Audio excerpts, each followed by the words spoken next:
Good evening, everyone, and welcome to the 2-Meter Crew Anti-Net. My name is Nick, call signs KN6DAL, and I will be tonight's coordinator. We want to thank and give a big shout out to the W6VVR repeater and the Vacaville Radio Club. Also to the Freestar Network for the use of their repeaters and digital connections. Also to the Mad Scientist Amateur Radio Club for their repeater use. And then to the owners and operators of the WX5 NAS system. And also a big thanks to Mike, WG5EEK, Greg, W5GSW, and Brian, KK6BXP, for all of your efforts and keeping us all connected.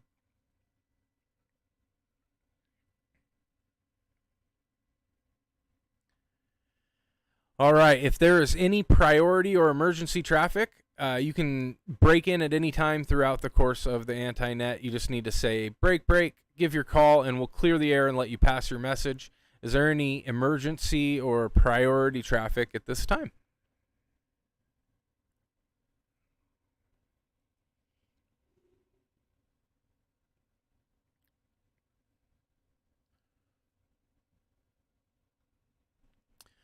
All right, nothing heard. The 2-Meter Crew is not an actual club. We are just a group of hams that are learning and enjoying all things ham related. There's no dues, no fees. If you want to learn more or hang out with us, you can check us out at 2metercrew.net, and you can also join our Discord group. There is links in the YouTube description if you'd like to join up there. Everyone's welcome. This is an open net, and anybody can feel free to join in at any time. There's no real coordination, so if you have a question, comment, anything that you want to jump in and say, feel free to do so. The 2-Meter Crew Anti-Net meets every Wednesday at 8 p.m. Pacific Standard Time, and at that's 4 a.m. UTC on the W6VVR repeater. We are also linked through Echolink at W6VVR-R, Allstar Nodes 51094 and 512342. You can access us through DMR Talk Group 3174-117 and also through YSF Reflector 50462. Mad Scientist Amateur Radio Club repeater in San Mateo is linked up tonight. And if you can't reach us through any digital or analog connections, you can also jump in on our Zoom link. And we'll post that in the comments here in a little bit. You're always welcome to join that way as well. And the 2-Meter Crew Anti-Net is being live streamed at Northwest Ham Shack. So if you like and subscribe, you'll get notifications when we go live on Wednesday nights. And we appreciate the support there. We're going to take just a second. I'm going to let this drop. And let's see if we got anybody new out there. Any new operators or newly got your license, or maybe if you've gotten an upgraded license recently. If that's you, come on in.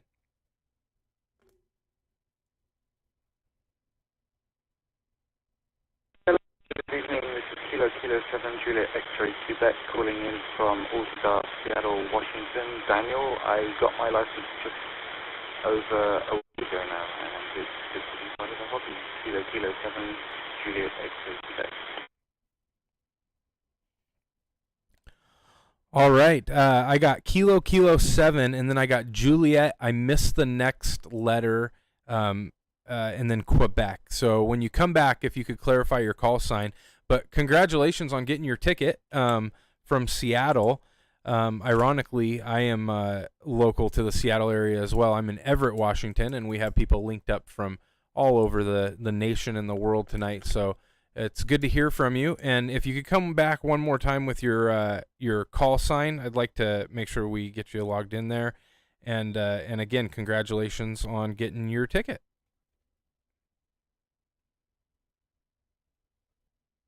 Yeah, Kilo 7 Juliet X-Ray Quebec. Kilo 7 Juliet X-Ray Quebec. Daniel from Seattle. Thanks.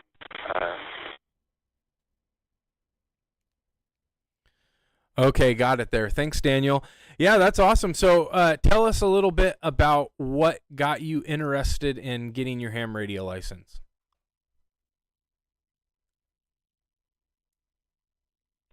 Honestly, just I'm a programmer by trade. You know, I've looking through hacking news and saw a big thread on it, and I've always wanted to do it. I've always kind of been into it, but you know, never sort of made the push. Decided to buy, you know, it's probably how most people start, you know, like a cheap little Bofang, and so started listening into my local repeater group and was like, oh, this is really cool, and to get my license and did about a week of studying, and it was really going through that experience, and of course I bought another radio. It's kind of gone from there in a very short amount of time. So yeah, it's pretty much Kilo Kilo 7 Juliet X-ray Quebec. Well, that's awesome to hear, Daniel. Well, we appreciate you checking in with us. And it looks like you've got a little bit of digital experience under your belt. If I see it right, it looks like you might be coming through the Freestar link tonight, one of Freestar's many links. But yeah, awesome, man. I appreciate you checking in with us, and definitely hang out. You're always welcome to join the Zoom chat, which we will be posting on our YouTube channel here in a little bit. And we'll move on and see who we got up next. Is there any other new license or upgraded license recently that wish to check in? Come on in now.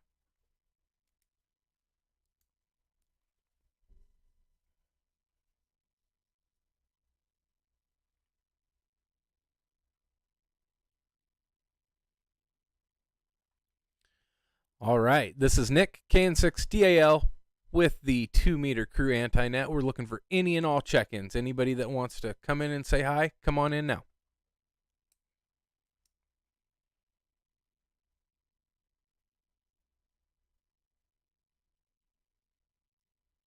This is where we need the cricket noise.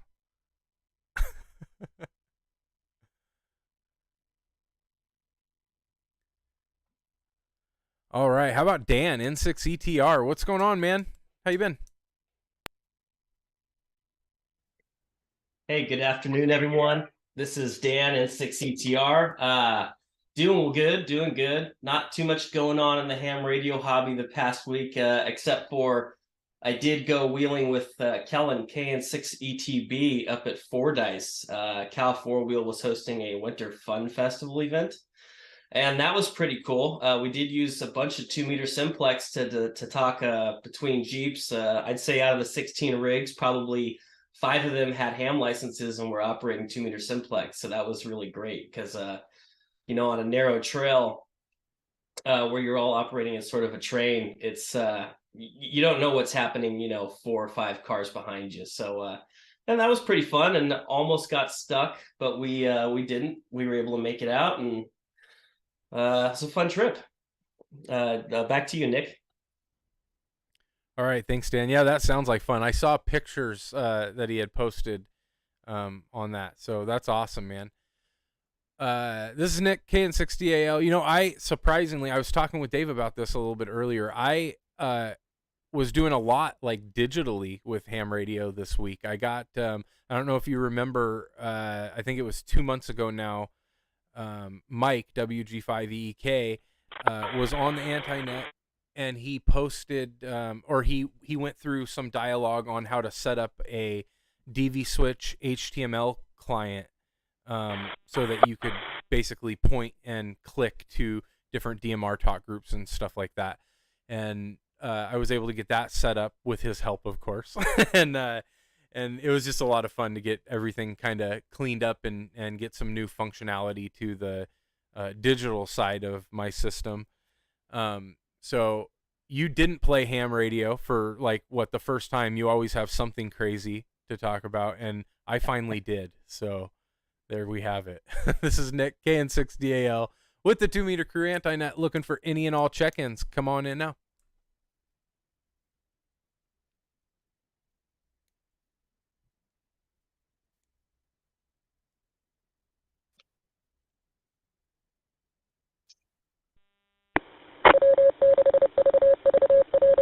Hey, the VVR said hi, at least. All right, Dave, we'll pass it over to you. K6WBY. How's it going tonight? Hey, Nick, it's going well. This is Dave, K6WBY. Not much. Did a little more snowboarding and playing around in the parking lot at the ski resort with my truck in the snow than ham radio over this last week. But I did want to ask Dan, how in the world do we get one of those hats that you're wearing in that video for Servando K6SRV? Because that would be just about perfect on that guy. And that was fun. It looked like a great trip. It looked like a lot of fun, but yeah, that's it for me. Back to you, Nick. K6WBY. Do you want to respond to that, Dan, or are you going to leave him hanging?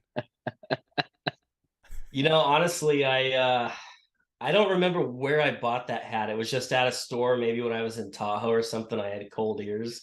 Yeah, I don't know. Is that the hat that like Russians wear, the Russian military? I don't know, but they got it figured out with the ear flaps built in. I'll tell you. And Kellen had one too. I don't know if there was a picture of him wearing it, but we were both rocking it briefly. But definitely a must-have if you got sensitive ears. Highly recommended.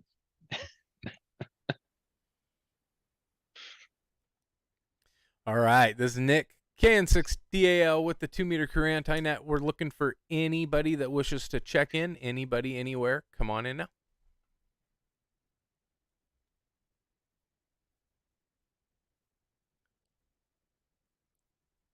There's more people watching on YouTube than there is on the air tonight.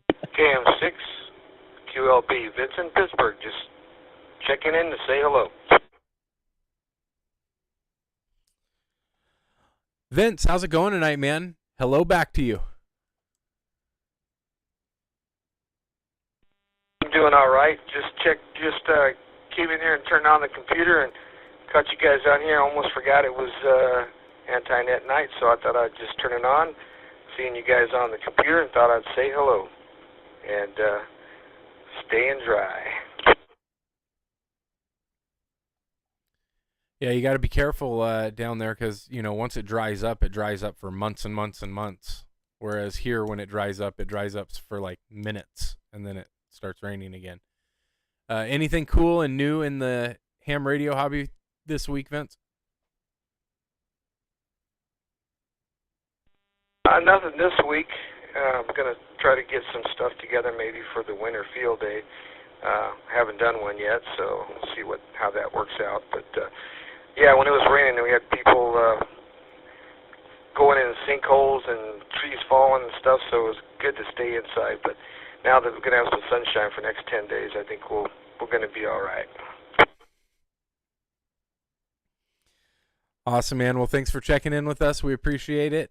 And keep in mind, you can always join the Zoom chat if you're ever interested. We've got links now posted in the chat on YouTube. This is Nick, KN6DAL with the 2-meter crew anti-net, looking for any and all check-ins. Come on in now.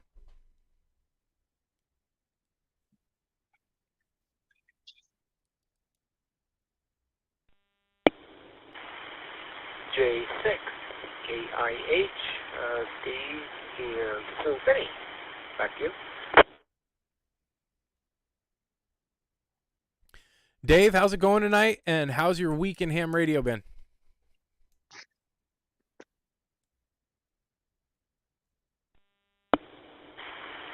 Here, I'm trying to figure out what this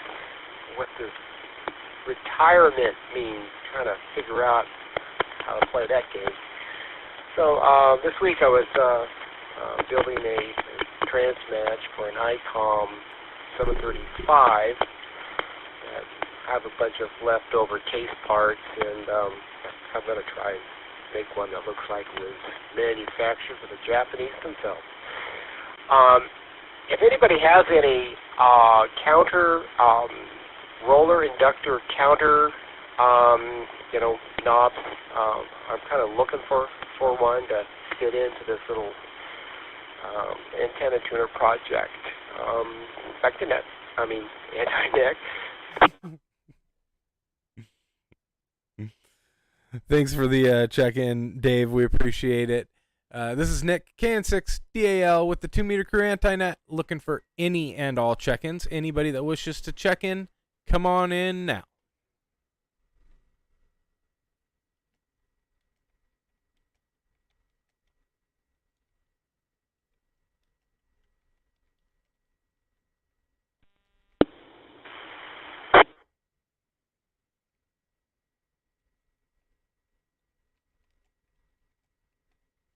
I'm having a hard time doing two things at one time. Sorry.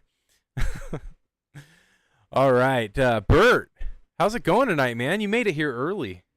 You're here. You're on early. You must have had a easy traffic day. N6CFR, how's it going tonight? Hey, it's N6CFR.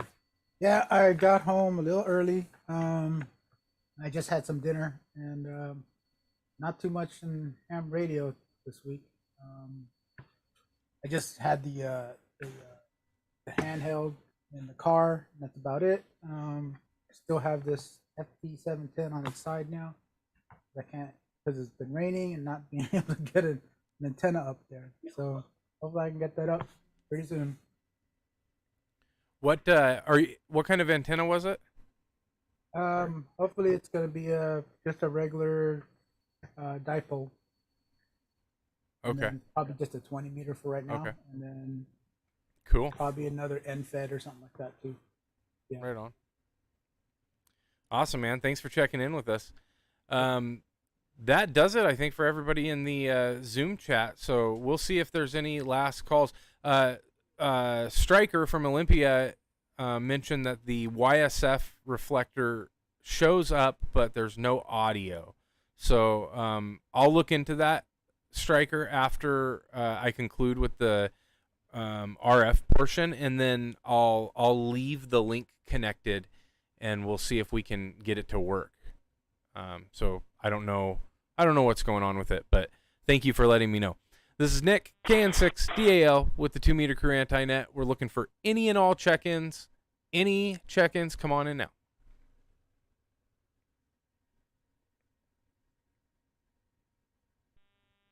Kilo November 6, Kilo Delta X-ray. KN6KDX, how's it going tonight? Yeah, pretty good. I just turned on the radio, started scanning around, and I heard this net or anti-net. Never heard you guys out here before. I think I've seen your YouTube before, but I don't think I've ever seen any of the videos. Roger, roger, roger, roger, roger. Well, thanks for scanning through and saying hi to us, man. I appreciate it. Yeah, we're here every Wednesday night at 8 p.m. Pacific Standard Time. There's lots of different digital connections linked up.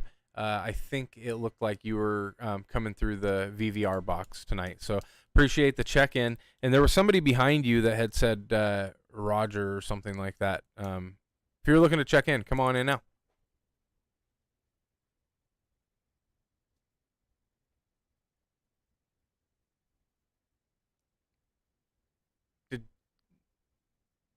Did anybody else hear that, or is that just me? Okay. I'm not going crazy yet? Maybe just a little? All right, nothing being heard. We'll take one last call out. Last calls for check-ins. Anybody that wants to check in and say hi? Last call. Come on in now.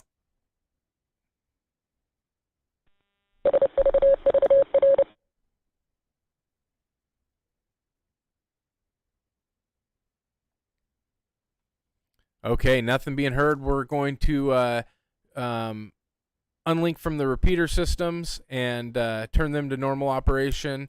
However, Stryker, I will leave YSF connected and just for you, and we'll see if we can get it to work tonight. I appreciate all the check-ins and everybody coming out and saying hi. We'll be hanging out here on Zoom for a little bit. If you want to join up, go to Northwest Ham Shack. Check the chat box, join the Zoom link, say hi to people. Thanks, everybody, and we will see you all next week, 7-3.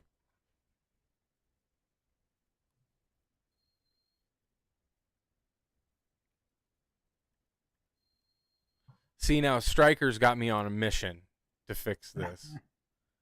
And I have to be careful because I'll go at it all night long. That's been down for a couple of weeks now, right? It was, yeah. So I was having issues with it, but I just got it up and I got an email notification that it was up. But I'm wondering, I can remote into it. I'm wondering if the analog bridge is just not connected. I was trying to connect to it a couple of weeks ago and it wasn't working and I couldn't figure out what I was doing wrong. And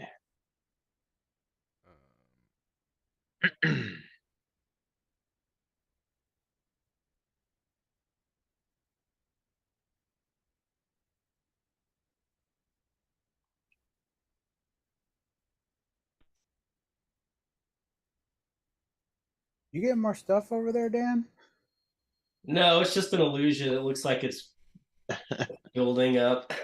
I remember that thing being on the floor the last time. it's This one? Yeah. Oh yeah, that's my parts rig. Yeah, I might it might be that might be a new addition. It was in the garage.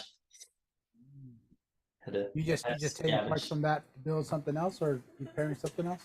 Yeah, there's an S meter on it, and the one on the receiver I'm fixing up. It had an internal short, and they're the same part number, so except that one's Japanese, but I don't tell everybody that. There's no way to fix the original one that they had in there? There might be, but I mean it's very fragile in there. You really got to have the hands of a surgeon, man. But I held on to it just because it's the original. Yeah. I might try to fix it later. Yeah, it's just we'll get right there. We're just gonna see. Is the needle just not moving? Is that what it is, or just stuck? No, it floats just fine, but it'll like react to the frequency, to the signal coming in, and then it'll just drop, and then it'll come back alive, and then it'll just drop. So,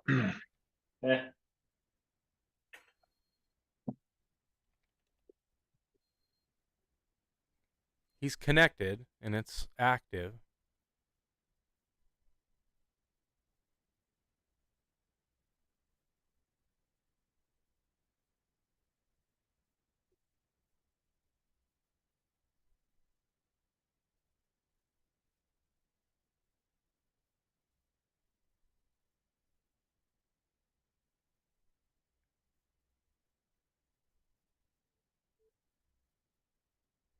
Oh, I heard something.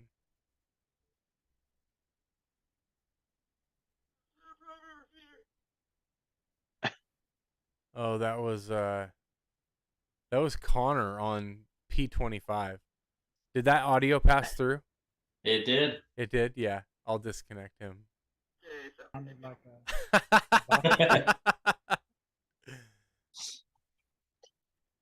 K7CBL, KN6DAL on P25. What's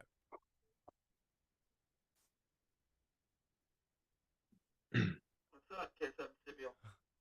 That is loud. sounds about normal here. Yeah, Connor's little green dot is green on Discord. Where's he at? K6DL, go ahead. Hey, Connor, I'm trying to figure out how to turn the audio down on this because it's massively loud. So stand by. He's getting ready for bed. He's tired. I didn't know if you actually linked up to this or not for the net, my bad. Oops, I just disconnected. Oops.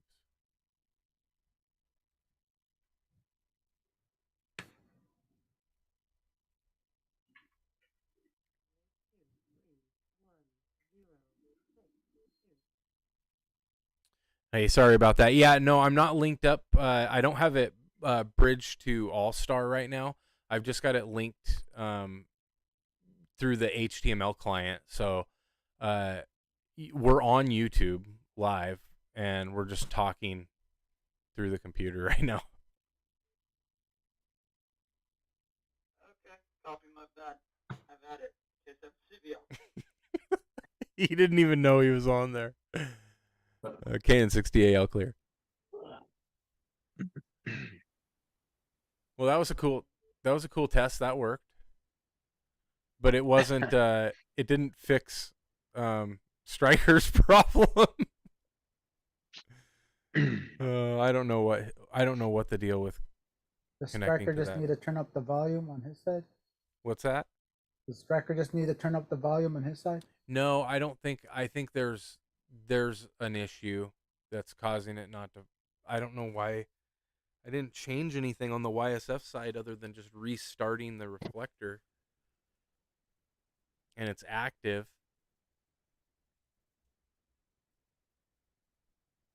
So I don't know. He sent an "I don't know" emoji, so I guess that means we're both giving up.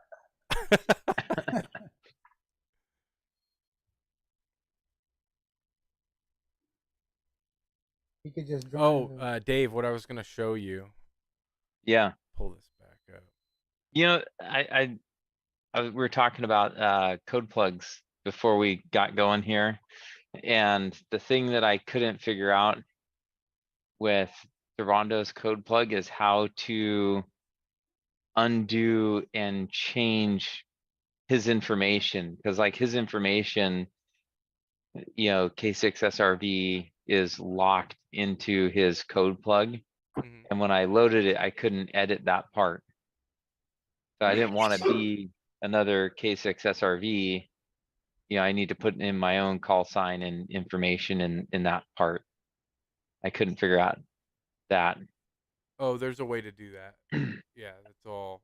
But there's like submenu after submenu, and that's probably what's annoying to you, is that like there are so many configuration menus, and every little thing changes something drastically with the radio. It can be frustrating. Honestly, Connor is really good at programming them.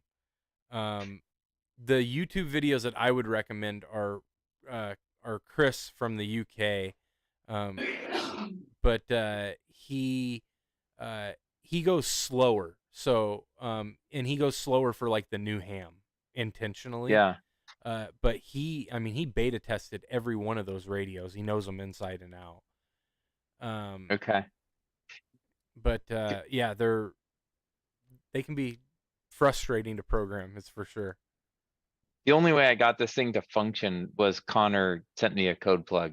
I worked with Connor when the day I first got it. Yeah. Or maybe it was the day after, and he got me enough of a basic code plug to get it working. But now I can't like input any of the other repeaters I want. I'm just like, I want to just huck this brick out in the street. So what were you gonna show me? Just throw it in the mailbox. Yeah. Please don't get rid of it. I was gonna offer to give it away on one of these nights. We'll just do a giveaway on it, and we have I've got a couple of radios that are for giveaways that we could do if you guys want. So I had a box that held my my MMDVM hat, and it was connected to a Raspberry Pi Zero, and then I upgraded it to a Raspberry Pi Zero 2 so that I could run a different dashboard on it. But it's just a hotspot. But I built a box so that it could be set up with a battery backup, right? And the battery backup board that I had, I really liked because you could just plug it in and unplug it. It didn't reboot the Pi or anything like that. It worked really well. But they're these cheap Chinese boards from Amazon, and they break like all the time. Like no matter what, you're gonna break it. You're gonna break something on it. So I eventually broke it, and I don't have any more, and they haven't been available for months. And so I lost the functionality of being able to basically like program 2 or 3 Wi-Fi hotspots, unplug that thing from power, just walk away, get in my truck, and still be connected to the same thing I was connected to at my house through my phone or whatever. So I really liked it. And so I found a different one, which is made for the Raspberry Pi Zero, and it's called the Pi Sugar 2. And it's kind of cool because you can read like it saves battery statistics on the use of your battery, and it also if your battery runs low, instead of it just cutting off power once it gets low enough, if it gets to a certain voltage, it'll send a shutdown code to the Raspberry Pi and shut it down properly. So that way you aren't risking damaging your SD card and stuff like that. So the problem is with that is they don't make a case that supports the Pi Sugar battery backup board and the battery and the Pi and an MMDVM hat, because people that use them for the most part aren't using them for ham radio. They're using them for like little gaming things and just different types of stuff like that. So I built a box, and this is actually a knockoff of the box that they had, but I just loaded it into Fusion 360 and increased it in a spot where it didn't affect the way the box mounts or anything. And so it's got both boards in it now, and I'm just waiting for the battery backup. But I'll be able to control this, and this entire thing is battery operated DMR, completely mobile. You can literally have this, your phone, and your radio, and connect anywhere. This is pretty cool. That's cool. Pi Zero?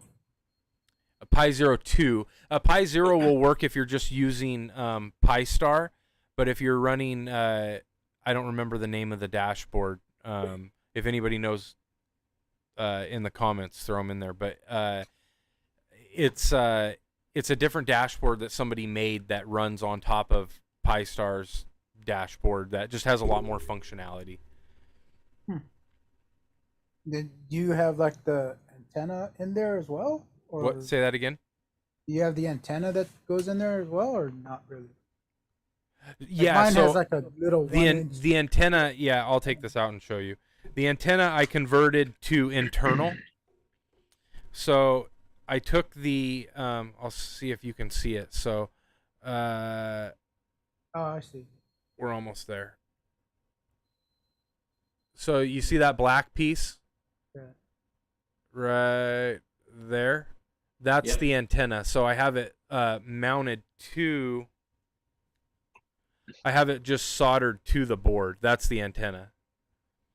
And the reason I did that is because, to be honest, I never really noticed much of a difference. I suppose if you have this in your car and you're out walking around and you're,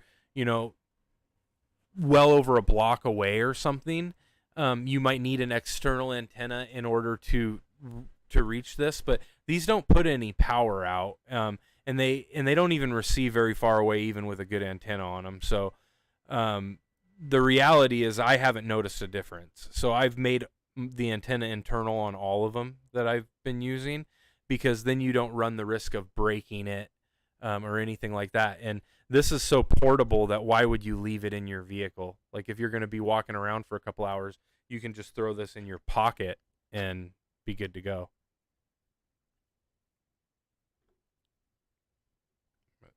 That's all I have on that.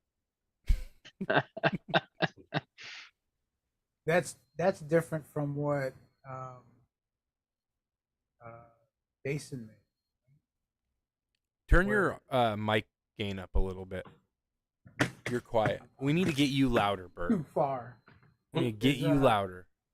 You need to be Did just Jason- blaring in here. Jason make that different one before? I can't hear anything you're saying, barely. Oh, you know why? Because it's supposed to be this thing. There you go. This is far away. This is like at my lap. Way better. I don't know. I don't think I've ever seen Jason make one of these. I don't know if Jason does DMR, does he? Really? No, I remember he made something like maybe a year ago where he took it traveling in his RV or something like that. Oh, so He what used- he made was he made a Raspberry Pi. Yeah, thing, right? he made an Allstar Node, and he put it on a Raspberry Pi, so that he could connect to VVR, and he could just drive and listen in here and talk to VVR. And you can make those relatively easily, and you don't need a radio to connect to them. In fact, what we found with all these experimenting and stuff is you can just get a cheap USB headset with a mic for they're probably $25 or something now, and you can connect that directly to a Raspberry Pi and have connectivity with your node, and you can talk directly into your node. You eliminate the need for a radio. There's many different settings that you can use for how you want to run it, but That's essentially called a pseudo node. Right. But yeah, Need to those make are something cool, like man. that. I still haven't even touched my Raspberry Pi 4. It's still How's your node? downstairs and haven't done anything with it. There's a lot of things you can do with it. The sky's kind of the limit. That's the beauty of them. Yeah. How's it your seems- node connecting to VVR? Is it connecting through Echolink? Mine? Well, whether it's yours or Jason's, or how do you connect the So, node that yeah, you're so connecting back to with Pi over the internet? VVR has an Allstar node. So I can show you Okay. actually. Give me 2 seconds.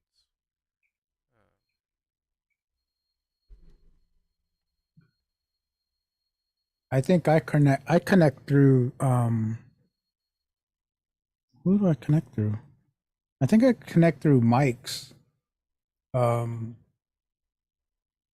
W5EEKs.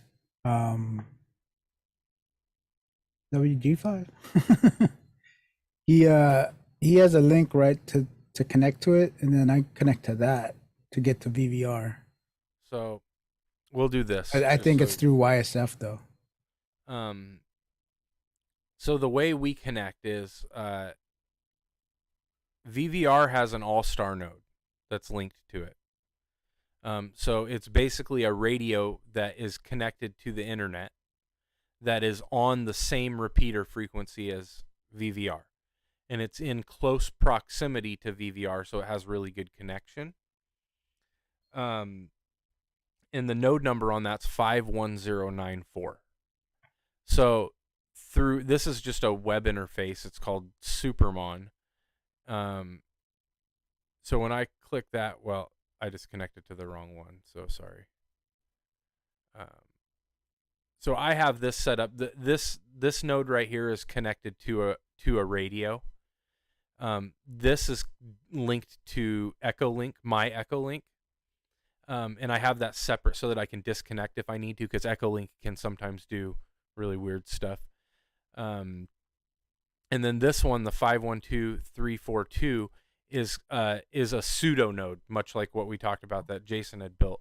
It's not connected to anything unless I connect it, and it's not connected to any kind of RF. It's not connected to a radio or anything like that. So I use that because when I'm talking into my microphone, I'm talking directly into an application called IAX RPT, which allows me to talk into my node, and then it just directly talks in. So there's no RF involved in getting my audio or our audio out. It's all just done through the computer. But to answer your question, it's connected via an Allstar node. So just clicking a couple of buttons and connects us to W6VVR.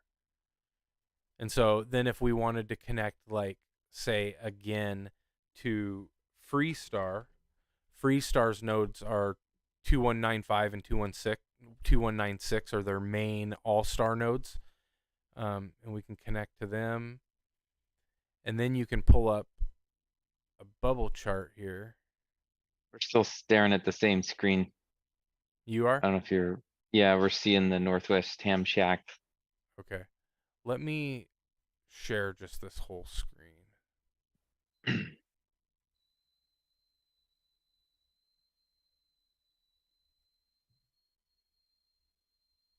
There. So now these are everything that we're linked up to, right? So we've got We still see just everybody's pictures, not sharing. It's not sharing? Not for me. No. Just all your lovely faces. Oh. There we go. That's better. Is that better? Yeah. Uh-huh. Okay. So you can see, we'll see where I'm connected. So this is 2195, what we're connected to through Freestar. And then if we can find, there's a lot of nodes here, but if we can find, See, like right now, Greg, W5GSW is connected to VVR. Mike, WG5EK, is connected to VVR. I'm connected to VVR. And then I'm also connected to Freestar. So if they connect to VVR, they're going to hear all of it, right? So that's why at the end of the anti-net, I always try to go back in and disconnect it, because it leaves all of these connected. So if somebody keys up on VVR right now, regardless of whether they know it or not, they're keying up all of these digital nodes all around the UK in the middle of the night. and so we try to like not keep them linked if we can, but I'm just keeping them up right now to show you. They have all kinds of different stuff, Echolink and all kinds of different things that are connected. It's pretty cool. It's fun to play around with. Yeah. And then Mike has helped me like immensely to 6VVR repeater. see. So like that's why we try to disconnect it too, because when the repeaters key up, you know, they're keying up over everything regardless. And some of these nodes have timeout timers that are much shorter than what the VVRs are, and then other issues can result. Like, have you guys ever used DMR and have it yell at you that it's that you're not linked because it kicked you out, it booted you?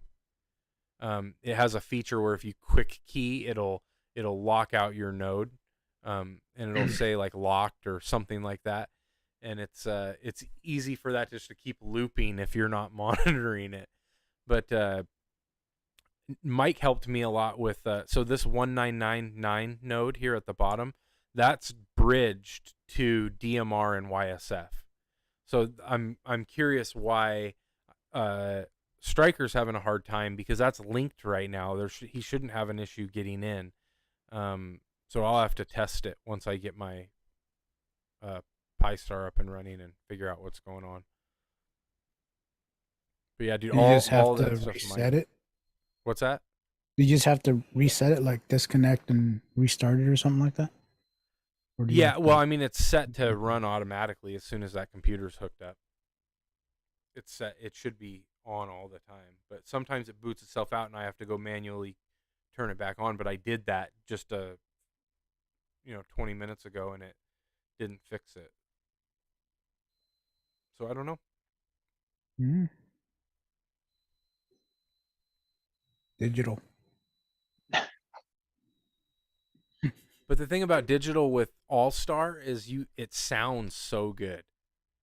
There's no digital noise. It doesn't sound like if I came on and started talking to you on the VVR right now, you would think I was just talking to you on a radio. Yeah. Whereas if somebody comes in through DMR, you know they're coming in through DMR. And you almost have to like train your ear to listen to it differently. In the beginning, it drove me nuts, but after a while, I guess my hearing warmed up to it, I guess is the best way I could say. Explain it.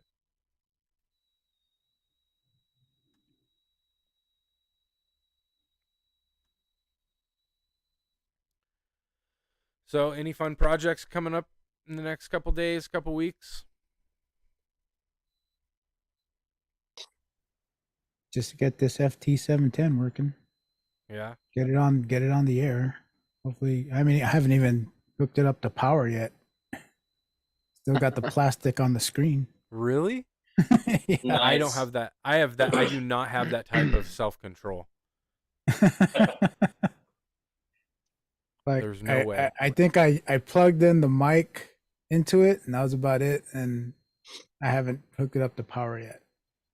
I can use one new radio as an excuse to reorganize the entire shack. It takes one thing, like, oh, I think I'm going to do the whole thing over. Yeah. How are the DX Commander spikes coming along? They're Anybody done. break one yet? They're impossible to break. It'd be Impossible.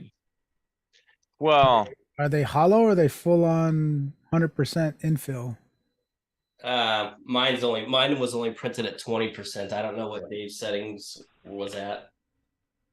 it's a good question. I don't know. It Yeah.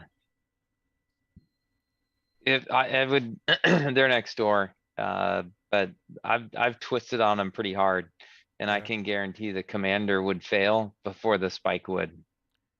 Yeah. You know, they're very durable, So and I'm curious what your guys' plan is. So when the ground is soft, it'd be relatively easy to sink it into the ground, but the DX Commander is made out of fiberglass, right? And it's not super strong, even at the base. I mean, it's not thick enough that you can have that. And I know it's screwed in there, and so that's screwed in and held in place by screwing it in. And the reason I'm explaining this is just so like everybody who sees this understands that like you can't just beat it into the ground with the fiberglass. So what's your plan if you get into hard soil? My plan is if you get into, extra super hard soil, or where you wouldn't be able to easily just kind of push it into the ground. It doesn't need to be sunk all the way to the base really to work. All right. Even if you had it a few inches in the ground, 2 inches, it would still do the job of what it's intended for, Right. which is to keep the base from slipping. What I found is that little hard base that's on there, and a lot of times it's the problem is if the ground is soft at all, or you're in grass or anything else, now your radials are hard to attach and you're fighting with that. So you're setting it up on a rock or a board or something to get it off of the ground enough to where you can attach your radials and do whatever else. So Right. even if it's sticking out of the ground proud a few inches, it really doesn't matter. And it's still keeping the base from slipping. Now, I mean, realistically, you could find a piece of pipe that fits that same dimension of the inside of the bottom of the DX Commander and just drive that thing in if you wanted to. Where it wouldn't be durable if you could put a board over the top of it between that and your mallet, so you're not beating up the plastic directly with a mallet. And I think you could drive it in pretty good. Yeah. But I haven't, even in hard ground, I mean, it's a fairly, durable spike where I think you could sink it in even in Okay. hard ground, Yeah. unless you're in something that's just absolutely concrete. But the Right. whole point is to keep the base from slipping. Once it's set up, I think my failures and my issues with the pole coming down hasn't been because of the guy wires. It's been because the bottom slipped over, and as soon as it slips even just a little bit, the tensioner on one side, the guy wire on one side, releases and the pole just starts going down. Right. So you could solve that problem by putting a second set of guy wires, but I'm too lazy to do a second. I have a hard enough time with one set of guy wires. So you guys spent a week engineering this so that you could continue to be lazy. No. Oh, absolutely, Nick. And Nick, you hung out with me at field day the most. I did do 2 sets of guy wires, and it still fell. Right. And Fell? yeah, and when I'm at field day, I do like maybe an hour or 2 of transmitting. Otherwise, I'm somewhere else drinking beer, watching other people play radio, and I don't want to have to worry about the what ifs if this thing's gonna fall. If there was an underachiever award, we earned it at field day last year for sure. For sure. And I wouldn't have it any other way. Right. It is that kind of set it and forget it thing. And in that one picture that I had, I mean, I fully extended the DX Commander. I didn't have the elements attached to it, and then I just went and planted it in the lawn, and it would hold the DX Commander upright just by itself alone. So I think that it makes it easier to stand the pole up you know, when you're trying to set your guy wires. But it's, you know, when I did that additional 3 stakes and tied down the base so it wouldn't slip, you know, that's when I left my